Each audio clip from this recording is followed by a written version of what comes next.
તો નમસ્કાર, સીતારામ, બધાને જય શ્રી કૃષ્ણ અને જય શ્રી રામ. અને આજનો વાર કહી દઉં શુક્રવાર, અને તારીખ તો સવાર કીધી છતાં કહી દઉં છું, તારીખ આજની 26/7/2024. આગળ વિડીયોમાં આપણે વરસાદની માહિતી પ્લસ વૃક્ષ વાવવા જરૂરી છે એની વિશે આપણે માહિતી દઈશ. પ્લસ રોજ હું ચશ્મા પહેરીશ, કેમ કે મારે ભલે તમને લાગે મેં હીરો બનવા પહેર્યા, પણ મેં હીરો બનવા માટે નથી પહેર્યા.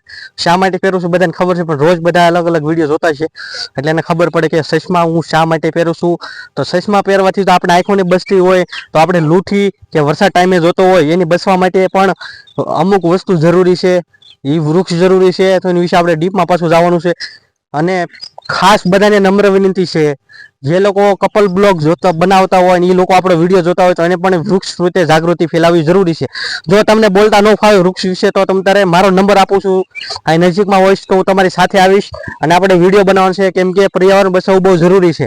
તો વરસાદની માહિતી લઈ તો હવામાન વિભાગ જે રીતે આગાહી કરે છે એ રીતે વરસાદ થતો નહીં. જેને થતો હોય એને સારું, બાકી અમારા ભાવનગર જિલ્લામાં તો એ રીતનો વરસાદ થતો નથી. અને આ વાત મારી ખોટી હોય તો બીજા લોકો લખી શકે છે. અમારા અમુક એરિયામાં તો હજી સારો વરસાદ નથી થયો જેવો થવો જોઈએ. બીજા જિલ્લામાં જી પડ્યો છે, આપણે બીજા જિલ્લાની વાત નથી કરતા, આપણે ભાવનગર જિલ્લા પૂરતી જ વાત કરી છે.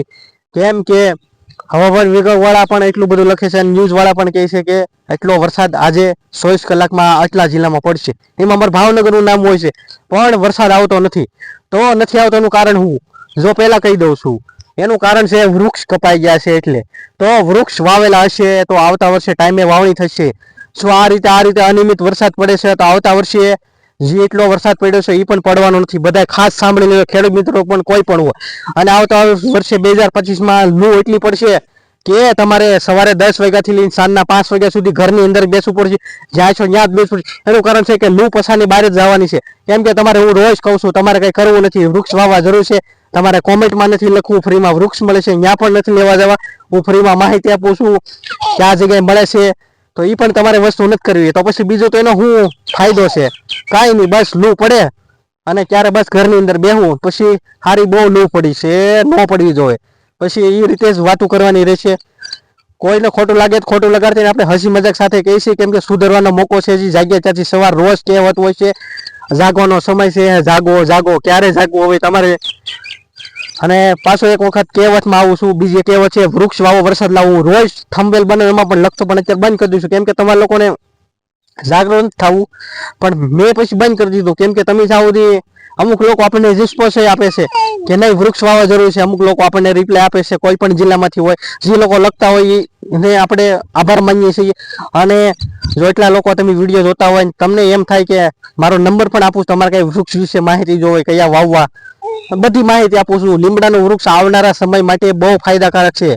આપણે કહીએ ને સોના ચાંદી જેવું, એવું છે. કેમ કે અમુક એરિયામાં તો યાર્ડમાં જે લીંબોળી હોય છે એ વેચાય છે. એને લગતો મતલબ હમણાં એક જિલ્લાનો વિડીયો પણ આવ્યો હતો, એની વિશે હું તમને કાલે પૂરી ડિટેલ સાથે માહિતી આપી. અહીંયા અમરેલી પાસે કંઈક બાબરા આવેલું છે લગભગ, ત્યાં ગયા વર્ષે આપણે લીંબોળી હોય એ વેસાણી થી 200 રૂપિયાની મણ. હવે તમે વિચાર કરો, તમે ચારે બાજુ હેડાને મતલબમાં ધારો કે આ રીતે બનાવેલા હોય અને જો એ આપણે વરસાદ ટાઈમે દેતો હોય, પ્લસ આપણે જો એટલો ફાયદો દેતો હોય. લીંબોળી છે એ ઘણી ગુણકારી છે. તો આવી એટલી બધી માહિતી હોય, જો એ છતાં આપણે કાંઈ નથી કરવું તો પછી હાવ આપણે ઉપરવાળા ઉપર ન છોડી દેવાય. આપણે પણ કાંઈક કરવું પડે. આપણે કાંઈક કરીએ તો ઉપરવાળો પણ આપણે સાથ સહકાર દે. પછી આવતા વર્ષે આરો વરસાદ આવતો નથી, ભગવાન ક્યારે આવશે? તો એમાં કઈ ભગવાનનો દોષ હોતો નથી. અમુક વસ્તુ આપણે કરવી પડે, અમુક વસ્તુ ભગવાન કરે. જો વરસાદને આવવું હોય તો એની માટે એને હરિયાળી જોવે. જો આપણે હરિયાળી કાપી નાખી, વૃક્ષ કાપી નાખશું તો વરસાદ નહીં આવે. તો આપણે એમાં ભગવાનને દોષ નથી દઈ શકવાના. વૃક્ષ વાવવા જરૂરી છે. નરેન્દ્ર મોદી કર્યો છે, વૈજ્ઞાનિકો જે હોય છે, સાયન્ટિસ્ટો જે શબ્દનો ઉપયોગ હું કરું છું, મને આવડે છે. એક હિન્દીમાં શબ્દ પેડ લગાના भी જરૂરી है. પેડ યાની એ હિન્દી નામ છે. તો હિન્દીમાંથી કોઈ પણ આપણે વિડીયો જોતા હોય તો ક્યારેક ક્યારેક આપણે હિન્દી શબ્દનો પણ ઉપયોગ કરીશું, કેમ કે આપણા કદાચ બીજા રાજ્યમાંથી કોઈ લોકો વિડીયો જોતા હોય માટે, તો બીજા રાજ્યમાંથી જોતા હોય કોમેન્ટમાં લખી શકે છે એની ભાષામાં. તમારે એની રિપ્લાય આપવાની પણ પૂરેપૂરી કોશિશ કરીશ. અને આપણે બજાર ભાવમાં બે ખેડૂતના પ્રશ્ન હતા. તો હમણાં તળાજા માર્કેટિંગ યાર્ડમાં છે ને મોરપીસ રીંગણી સફેદ ગોટ આલે છે. મેં સવારે વાત કરી છે, આજે એક બે ખેડૂતના ફોને પણ આવ્યા હતા, તો મેં એને જવાબ આપી દીધો છે. પછી બીજી વેરાયટી મારે ઓછી આલે છે, મોરપીસ રીંગણી વેચાય પછી બીજી વેરાયટી આલે છે, તો એની ખાસ નોંધ લેજો. સવારે હું પણ કહેતો રહીશ, સવારે જે શાકભાજી વિડીયો આપું છું એમાં. તો જેટલો તમે શાકભાજીનો વિડીયો જોવો એટલો આ વિડીયો પણ જોવો છે, બહુ જરૂરી છે. બીજું એ જે ખેડૂતોને સ્ટેટસ મૂકતા આવડતું હોય તમારા વોટ્સએપમાં સ્ટેટસ મૂકો. વૃક્ષ વાવવા બહુ જરૂરી છે. આવતા વર્ષે બહુ તકલીફ ન પડે બધાને.